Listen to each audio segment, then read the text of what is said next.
Assalamualaikum warahmatullahi wabarakatuh. Welcome back, students. So today we are going to start our question number 3, and it is on page number 51. And the question is, how do we measure length? What precautions should be taken while measuring the length of an object using a scale? Okay, so scale, that means a ruler. Okay, so the answer is on page number 44. Here is the answer.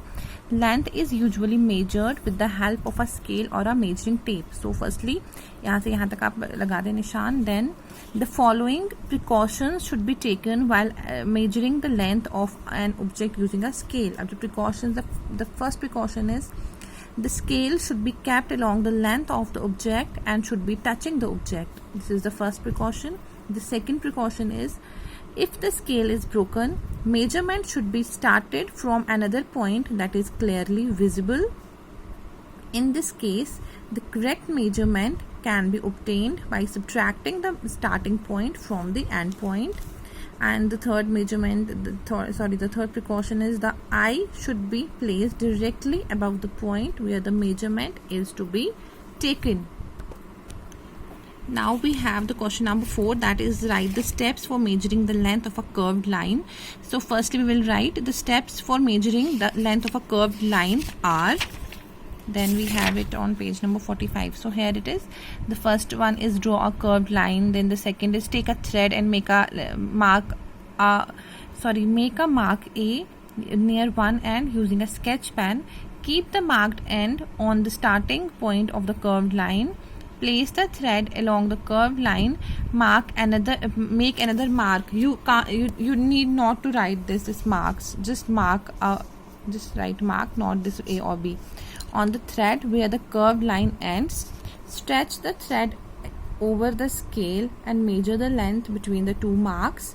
This will give you the length of the curved line. Now we have the last 6th question, that is, explain the 4 types of motion, giving an example of each.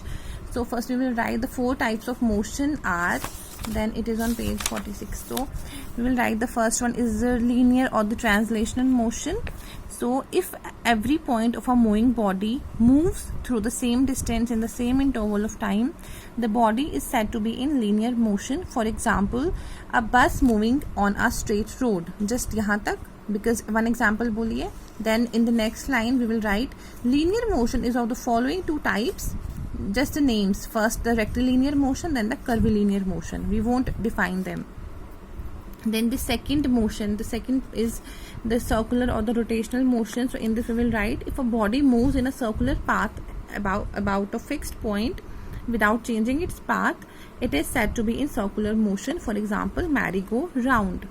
Then the third one will be the periodic motion. So we will write here, when a body repeats the same motion at regular intervals of time, it is said to be in periodic motion. For example, the second hand of a watch.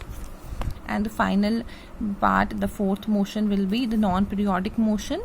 So in it we will write, when a body does not repeat the same motion in regular intervals of time, it is said to be in non-periodic motion.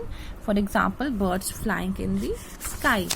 So we have done these question. This is the question number 6 and all 6 questions up to here. And in the next lecture we will do the remaining part.